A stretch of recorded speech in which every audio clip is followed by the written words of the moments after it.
Joining me now on This Week in Utah Politics is former Utah State Senator, Utah Senate Minority Leader Scott Howell. He also ran for governor. He's run for U.S. Senate a couple of times. And I wanted to talk to him about the news that President Joe Biden is not running for another term. He made the decision to step aside. You have known President Biden for a long time. You've worked with him. You've worked with his sister. Scott, thanks for joining the program, and let's get your thoughts, or let's get your thoughts of this decision, and tell us what you can about what you know about how this situation came about, or this decision came about. Well, first of all, thank you, Brian, and I'm thrilled that you're back on podcast. We missed you, and these last 2 weekends have been harrowing for me. I owe these bags underneath my eyes to the situation of what has been happening. Essentially, I think everyone knew that President Biden had some serious decisions to make with regards to the campaign. And actually, a week before that, the president was back at his beach home in Delaware, and his family was all coming in on Saturday, and they were supposed to have this very heart-to-heart conversation. And then he got the call about the assassination attempt, did a staged White House scene, and came out and talked to the country, and jumped on Air Force One, flew back to D.C., met with his cabinet where they tried to figure out what was going on, how big a threat was this. You heard about the Iranian thing and all those things that were going on. Went to bed late that night. Next morning, the campaign had a meeting with him. They said, we don't know what to think. We don't know if we're going to lose on empathy and a sympathy vote to that very important 7 states undecided voters.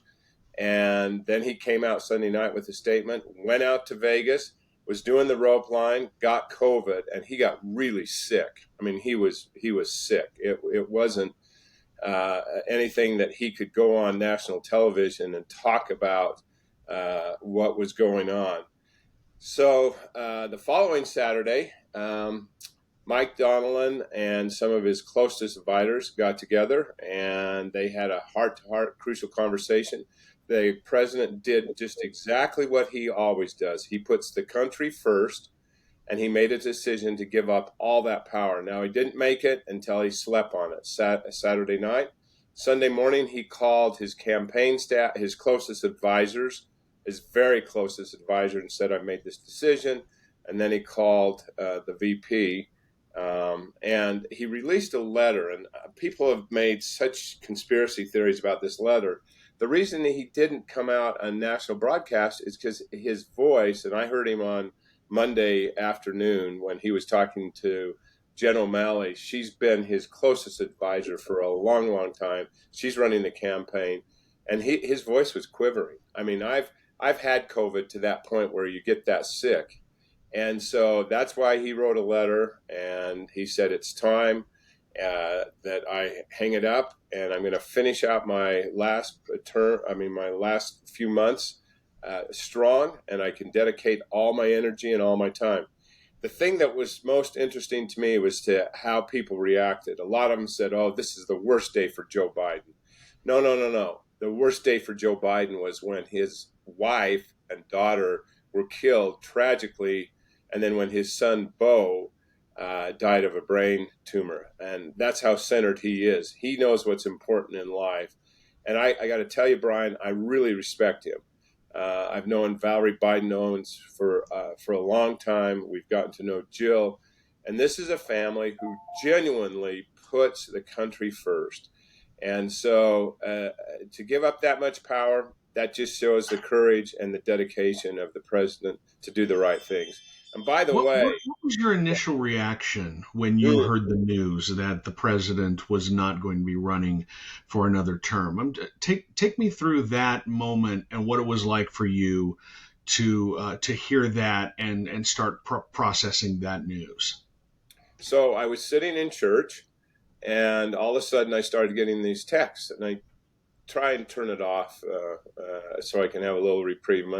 But they just kept mounting, and then I got a call, and then it was out there in the news. My first reaction was gratitude that the president made that decision to give up that power, and he deserved it. There were so many times I saw him walking up Air Force One steps, and I wanted to go up, put my arms around him, and say, Joe, let me help you. Let me help you up those stairs. Joe, you don't have to go out and do these rope lines. And it really was of gratitude. And people asked me, I was interviewed more times about should he resign or should he not? And my answer was always the same. That is the decision of the President of the United States of America. Only he can answer this. I put this caveat on it, and I said, Joe, if you can truly beat Donald J. Trump, then run. But if you can't, face the reality. And he did. He faced the reality. I think those polls started to go down, and he continued to make some major gaffes, in my opinion. And I hated the way that the Republican Party treated him. I hated the way that they mocked him and they diminished and ridiculed. But that's pretty much the DJT way of doing things. But it was still hurtful to me. It's like having a family member, and you don't want them to get picked on. Yeah, they made gaffes and they made mistakes. They didn't speak right, and I get that. But I think deep inside, Bryan, I wanted him to do the right thing for he and his family. Now he can go finish out a strong term, a really strong term. He can give it all he can and will, and he and Jill can have the reprieve that they deserve. They deserve to go out with a great legacy. The other thing that I kept thinking about is I don't want Joe to go out with all the service he's given to our country for the last 50 years by losing to the former president. What do you make of these arguments? And they're mostly coming from Republicans, and I consider them mostly bad faith arguments, that if the president is cannot run again, cannot run for another term, then he should not remain as the president. And there's no law that says the president has to run for re-election. There's the two are not mutually exclusive. So I'm curious what you make of these arguments, because I take them for what they are, and they to me just seem like bad faith concern trolling. Well, I think you phrased it just perfect, Bryan. Bad faith trolling, comments that they're part of the red meat program to get people to think about that. But I will tell you that I'm absolutely disappointed in our senior senator. When he calls to invoke the 25th Amendment, it makes me question whether he really understands the Constitution. To invoke the 25th Amendment, it has to start with the vice president, and then it goes to all the cabinet members. And the way they phrase that, it's like, oh, we in the Congress, we in the Senate can just go invoke that. And so it questions really how much our senior senator really understands the Constitution. Yeah, and I look at those arguments, and all I have to say is he played a major role in trying to keep the President Trump in power after he won an election, an extra legal attempt, and only bailed out at the last second. So, he can miss me with those kind of arguments because they're not serious arguments, and he knows better. He does know better. And I wish he would step up to the plate and do the right things, because it's just so much red meat out there. It just gets worse. It invokes this whole conspiracy things that, well, he can't govern the country. He can't, and he'll do a better job than having to go out and hit rope lines, flying clear across the country. And, that's demanding on someone. Now he can concentrate every day, go down to his office and figure out the Palestinian, the Gaza initiative. He can take really bold steps on climate, and he can make a lot of progress with what the things that he's talked about. It wouldn't surprise me if he comes out with another big border initiative, excuse me, and makes that an issue of trying to get people to come to reasonable thought on what we could do together. So I'm thrilled that he can go be the president of the United States. He doesn't have those strings attached, and that he can be our president.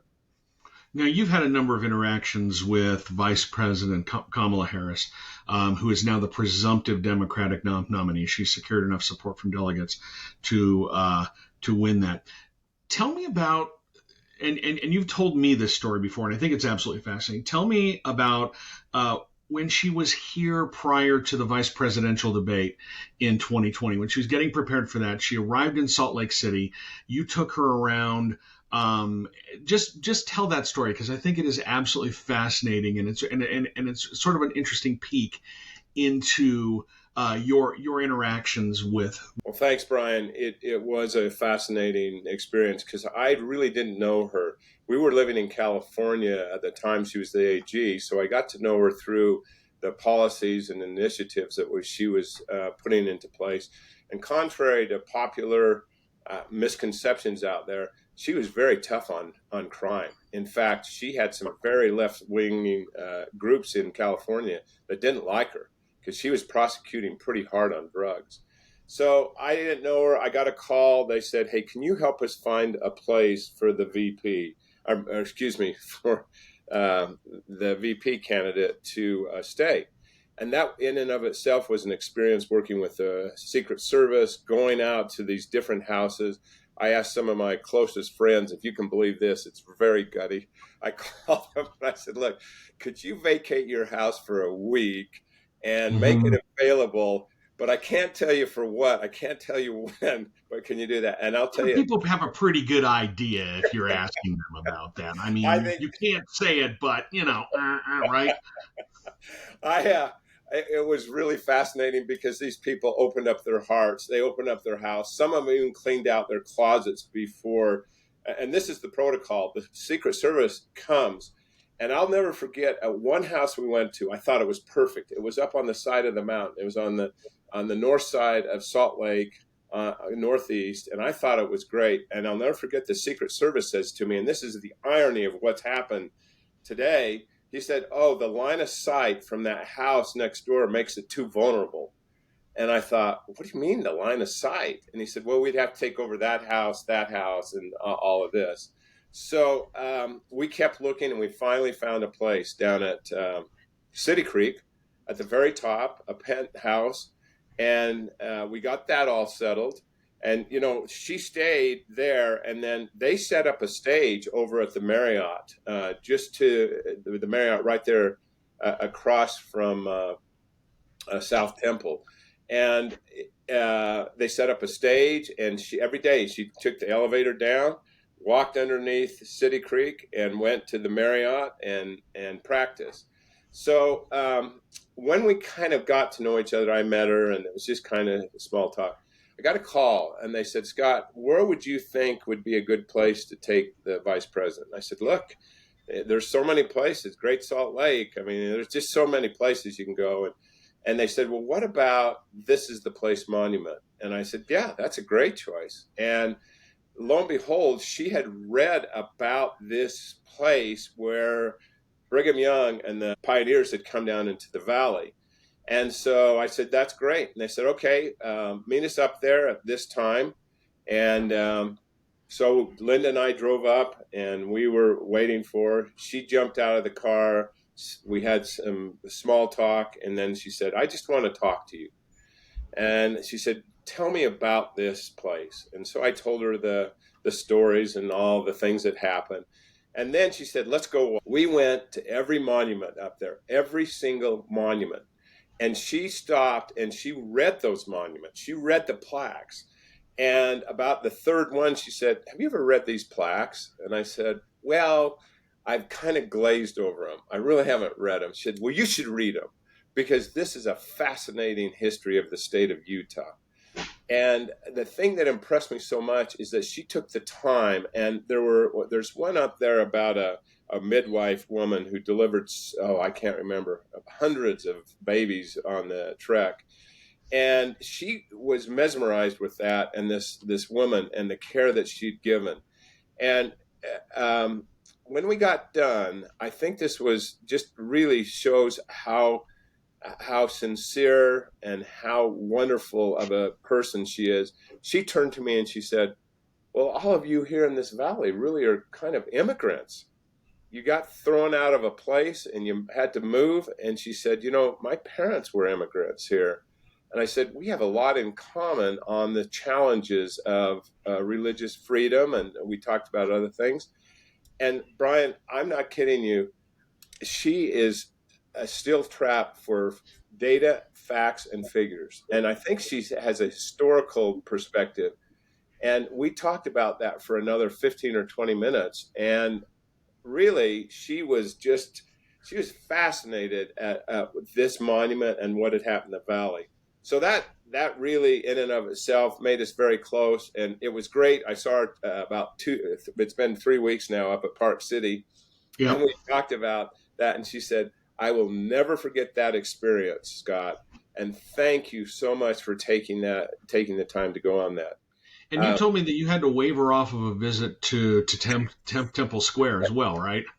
She wanted to go to the famous conference center of the LDS Church so bad. And that weekend just happened to be conference weekend. So I made a call over to my contacts at the church, and they really do have this so planned out that they have meetings almost the timeline is incredible what they do. And they said, "Scott, we just can't fit it in." And I remember she was just a candidate at that time. So I went back to her and I said, "Kamala, we have church meetings beginning Saturday morning, Saturday afternoon, Saturday evening, and then we have one on Sunday morning and Sunday afternoon." And she turned to me and she said, "Wow, you guys go to church a lot." And I said, "No, time out.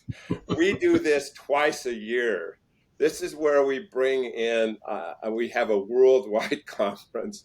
And she said, "Oh, good, because I thought maybe you guys were going to church all weekend."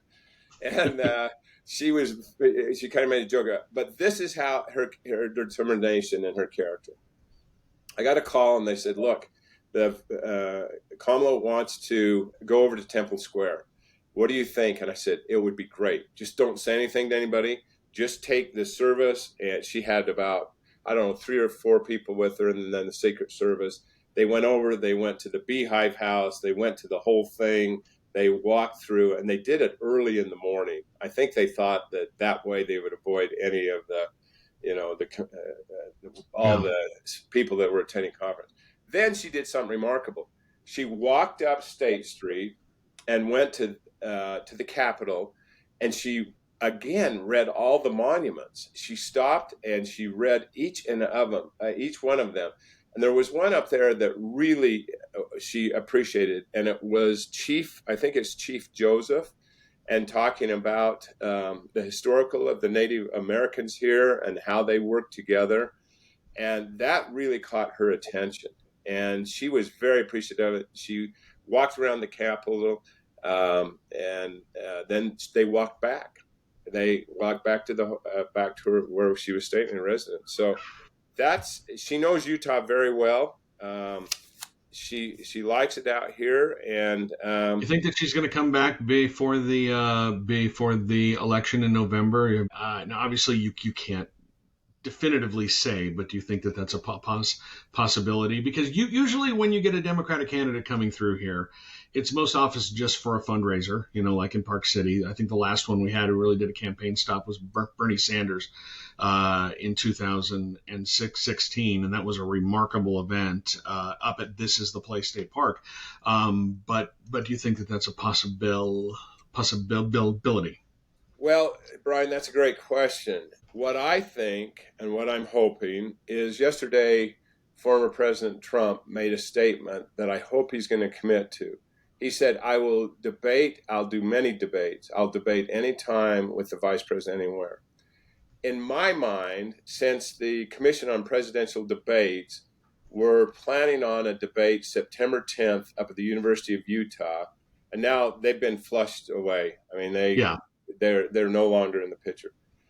I can't see why some influencers and individuals in our state, i.e., the governor and Jason Perry and others, why we can't get together and say, look, we have a venue, we have the security, we've started on the infrastructure. Will you come to Utah and debate on September 10th? Have a That's an presidential interesting idea. We'll have to see if that comes together. Last thing I want to ask you, we are recording this on Wednesday morning. The state, Salt Lake City, has just been awarded as the host city for the 2034 Winter Olympics. You were in the legislature the last time that Salt Lake City was named the host, and you were there for all the planning and the ramp up and the games itself. Give me your reaction on the world coming back to Salt Lake City for the Winter Games. What is it, in 10 years' time now? My reaction is, first of all, I'm grateful for the opportunity that I had to serve on the Olympic Committee. I know that thrill of when the IOC president stands up and says, and this is back many years ago when we won the bid, he said, we give the bid to the city of Salt Lake City. And we all were pausing that moment when he said to the city of, we're thinking, oh, we lost. Mike Levitt jumped up out of his chair up on the table. It was that feeling of euphoria. I can appreciate that with the governor and all the people that are back there with him, the mayor, and it was overwhelming. And I remember we all took a moment to think about things, and we wrote on a blanket. And this blanket is an Olympic blanket that's out at the Market Street Grill in Holiday, Utah. And I wrote these words. In 1837, the Mormon pioneers came to Utah. In 2002, the world will come to Utah. And what I meant by that is we opened up the kimono to show the world that we have the skills, we have the talent, we have the language skills to welcome the world. And for me, participating in all of those events was spectacular. That year, I passed a bill 3 years earlier, and that bill said that whoever bought a license plate for the Olympics, because we had an Olympic license plate, I remember that. Percentage of that went to the underserved students. And we built a fund of, I can't remember. I think it was a couple $1 million. And we were passing out passes for kids, elementary to high school, mostly in Title I schools, to attend the events. And I had someone bring that to my attention the other day. I'd forgotten about it. And they said, our whole school got to go see a hockey game, and they would have never been able to do it. So when my service in the legislature came full circle, when I was able to help citizens here, and I'm ecstatic. I knew they were going to win. I mean, I know Fraser Bullock well enough that he wouldn't be taking the whole group over there. So I think for us to host the world again, it really is a wonderful thing for the citizens of the state of Utah. Scott Howell, thank you so much for your time. Appreciate it. And I'm sure we will be talking as the campaign rolls into the final, 15 weeks now until Election Day. I mean, we're just about 100 days to go, and it's going to be here before we know it. Scott Howell, thank you so much for your time. Thanks for your time, Brian. I'm glad we're back doing podcasts. We've always enjoyed listening to you. So thank you. Well, reserve your kudos until we get through a few episodes and see if this thing's going to work. So